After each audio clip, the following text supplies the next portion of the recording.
at nagbabalik. Sige. Sunod, no? Sige, kani. I-try na to i-isolate si T in one side, no? Sige, testing na to na siya.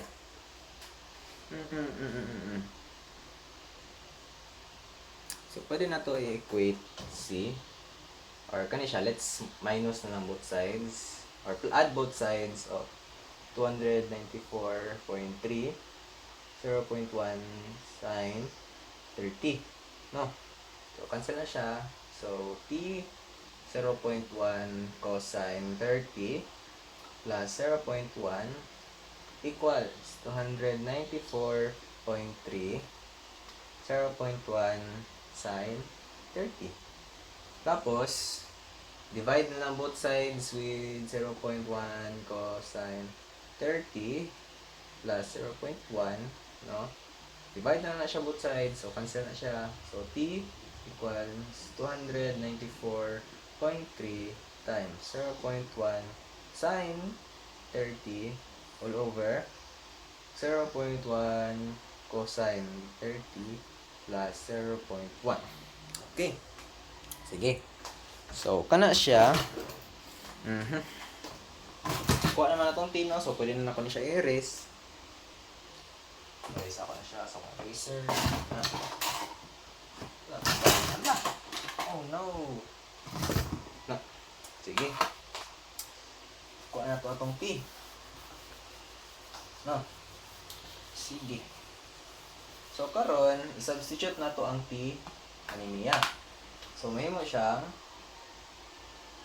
0 equals F cosine 30 minus N sine 30 plus 294.3 0.1 sine 30 all over 0.1 cosine 30 plus 0.1.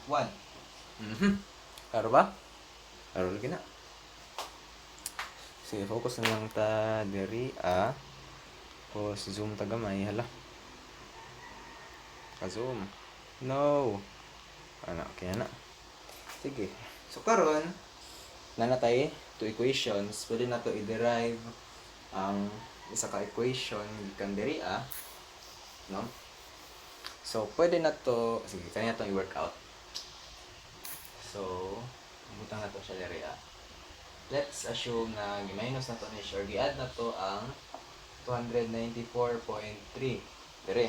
Kita ba? Kita lagi na. 294.3.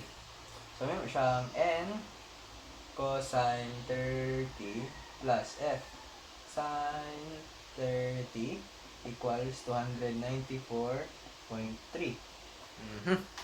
Sige. So kana, no? Pwede na to sige, so pwede na to balhin na to si f diri no? So minus f sine 30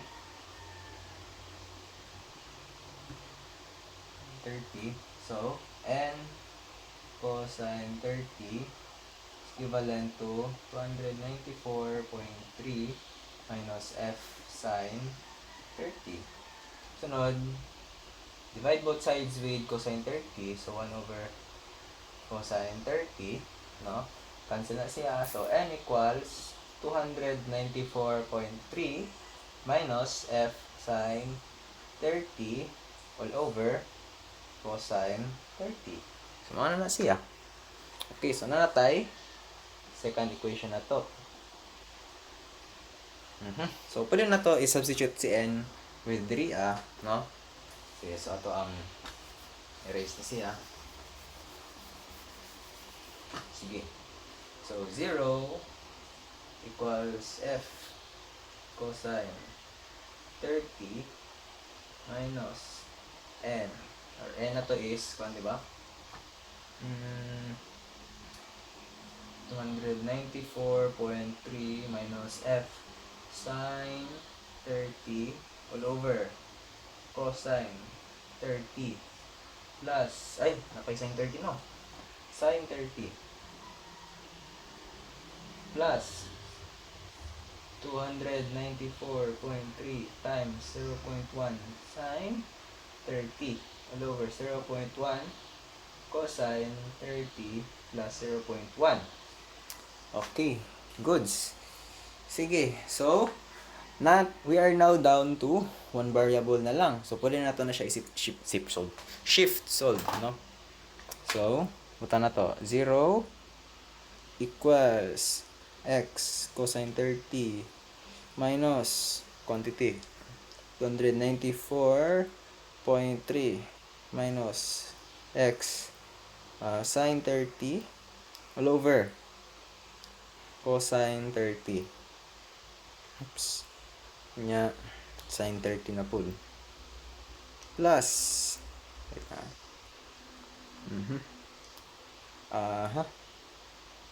Ay no.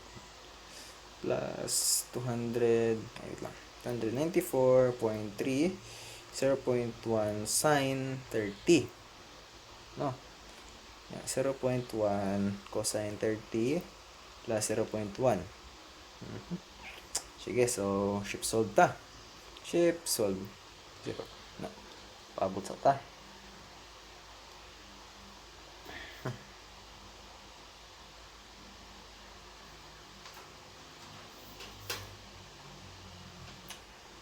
Okay. Okay na.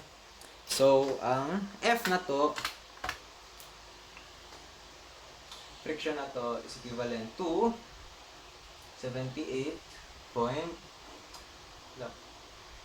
857, so 86 newtons. Okay, good na. Ito isa ka anon. Sige, store saan na ito siya na value. Kaya gusto na ko exact ang mga values. Sige. So, karon i-substitute na to siya kang T. No? Sige.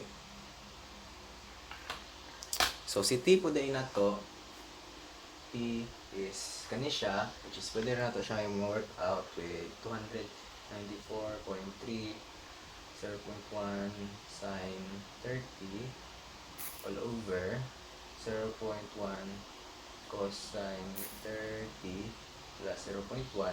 So, ang T na to is 294.3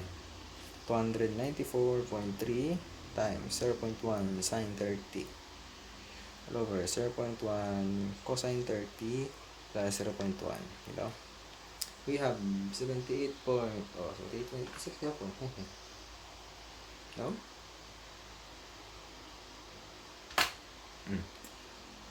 No? 86 newtons. Okay.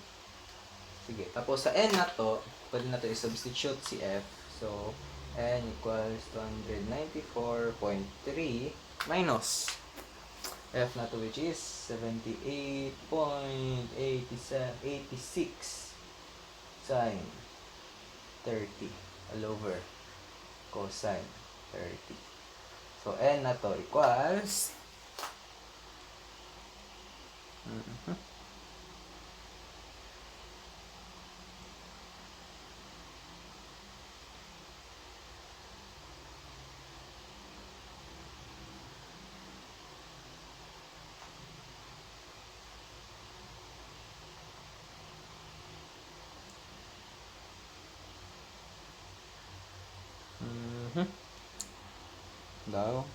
sige. So, N na to, or normal force na to is 1,365.85